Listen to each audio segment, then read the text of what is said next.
झोका भाग 1. डॉक्टर सुरेंद्र हे सरकारी डॉक्टर असल्यामुळे भानापूर नावाच्या गावात त्यांची बदली झाली होती. त्यामुळे ते व त्यांची पत्नी सुधा हे दोघे सरकारी संस्थेने दिलेल्या एका बंगल्यात राहायला आले. बंगल्यासमोर डॉक्टर सुरेंद्र यांची रिक्षा थांबली. डॉक्टर व त्यांची पत्नी सुधा सामान घेऊन खाली उतरले. उतरल्या उतरल्या सुधाची नजर बंगल्याच्या नावाकडे गेली.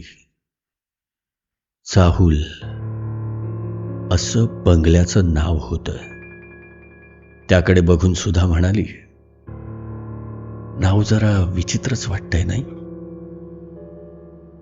डॉक्टर सुरेंद्रने एकदा तिच्याकडे आणि एकदा घराच्या नावाकडे बघितलं आणि रिक्षाला पैसे चुकते करून चला असं हाताने चढण्याची खूण केली. सुधाने घराचं फाटक उघडलं तसे त्या फाटकाने मोठ्याने करकर आवाज केला. थोडं दचकतच सुधा सुरेंद्र बंगल्यात शिरले. आत शिरल्या शिरल्या बंगल्याच्या उजव्या बाजूला मोठा झोपाळा होता. तो बघून सुधाला आनंद झाला. तिने सुरेंद्रला म्हटलं, किती छान झोपाळा आहे नाही? खूप मोठा. कमाल आहे तुझी सुधा. अजूनही लहान मुलींसारखा आनंद होतो तुला झोका बघून. डॉक्टर सुरेंद्र हसत म्हणाले. तेवढ्यात बंगल्याची साफसफाई करणारा कर्मचारी खंडू तिथे आला आणि त्याने बंगल्याचं दार त्यांना उघडून दिलं. अर्धे सामान लावेपर्यंत दुपार झाली. खंडूची बायको गुंजा सुधाच्या मदतीसाठी आली. दुपारी सुधा सुरेंद्रचं जेवण आटोपल्यानंतर संध्याकाळपर्यंत संपूर्ण घर सुधाच्या मनाजोगतं लागलं. साहेब, मॅडम्सनी फिरवून आणा की गावात. दिवसभर घरीच होता तुम्ही दोघे, गुंजा सुरेंद्रला म्हणाली. हा, मोठी शहाणी आहे तू. ते त्यांचं बघतील, आपण मध्ये मध्ये बोलू नये. साहेब सॉरी बरं का, माझी घरधणीन लय तोंडाळ आहे, खंडू म्हणाला. अरे खंडू, काही सॉरी म्हणू नको, बरोबर आहे तिचं. आता आम्ही दोघे बाहेर जाणारच होतो, डॉक्टर सुरेंद्र म्हणाले. संध्याकाळी सुरेंद्र आणि सुधा दोघेही गावात फिरून आले. ग्रामदैवताचं दर्शन पण त्याने घेतलं आणि घरी परतले. उद्या सकाळपासून दवाखान्यात मला जॉईन व्हावं लागेल. दिवसभर घरी तुला एकटंच राहावं लागेल सुधा. इथे आसपास फारसे घरं सुद्धा नसल्याने तुला कदाचित बोर होईल. पण त्या खंडूच्या बायकोशी बोलून तू टाइमपास करू शकते. इकडली तिकडली माहिती पण मिळेल तुला. थोडा टीव्ही बघ, काही वाचन कर, हवं तर तुझ्या आवडत्या झोपाळ्यावर बसून गाणी ऐक. संध्याकाळपर्यंत मी येतोच घरी. सुरेंद्र म्हणाले. हो हो, तुम्ही काहीच काळजी करू नका, मी होईन ॲडजस्ट, सुधा हसत म्हणाली. रात्री झोपण्याची वेळ झाल्याने दोघेही झोपायला बेडरूममध्ये गेले. सुरेंद्र क्षणात घोरायला सुद्धा लागला.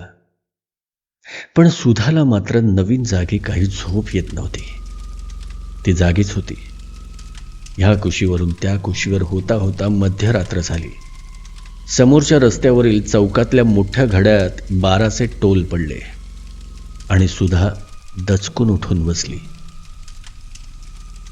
बापरे, एवढ्या जोरात टोल पडतात? इथल्या लोकांची झोपमोड कशी होत नाही? असा विचार तिच्या मनात आला आणि तिचं लक्ष सुरेंद्रकडे गेलं. त्याच्यावर पडलेल्या टोलचा काहीही परिणाम झाला नाही. तो पूर्वीप्रमाणेच घोरत होता. तेवढ्यात सुधाला करकरण्याचा आवाज येऊ लागला. बाहेरचं लोखंडी फाटक वाजतंय की काय असा विचार करून तिने खिडकीतून बाहेर बघितलं. फाटक लावलेलं होतं, मग करकरण्याचा विचित्र आवाज कुठून येत होता? बेडरूमच्या खिडकीतून तिला फक्त बाहेरचं फाटक दिसत होतं, पूर्ण अंगण दिसत नव्हतं. मग ती बैठकीच्या खोलीत आली आणि तिथली खिडकी उघडून तिने इकडे तिकडे बघितलं.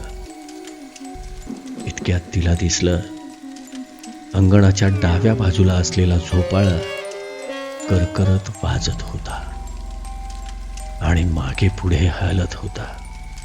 बाहेर हवा सुरू होती म्हणून हवेने हलत असावा असं तिला वाटलं आणि ती खिडकी बंद करून पुन्हा बेडरूममध्ये आली. पुन्हा पुन्हा तोच करकरण्याचा सारखा आवाज येत राहिला. हवेने एकसारखा झोका कसा काय हलू शकतो, आणि एवढा जड झोका थोड्याशा हवेने एवढा कसा काय हलू शकतो? तिला विचित्र वाटू लागला. ती बैठकीच्या खोलीत आली आणि पुन्हा तिने खिडकी उघडून झोक्याकडे बघितलं आणि तिला आश्चर्याचा धक्का बसला. सुधाने काय बघितलं? झोका आपोआप कसा काय हलत होता? नवीन घर सुधाला लाभेल की नाही हे जाणून घ्या पुढच्या भागात. ही कथा आपल्याला कशी वाटली आम्हाला जरूर कळवा. शेअर करा, लाईक करा, कमेंट करा आणि माझं चॅनल सबस्क्राईब करायला विसरू नका. धन्यवाद.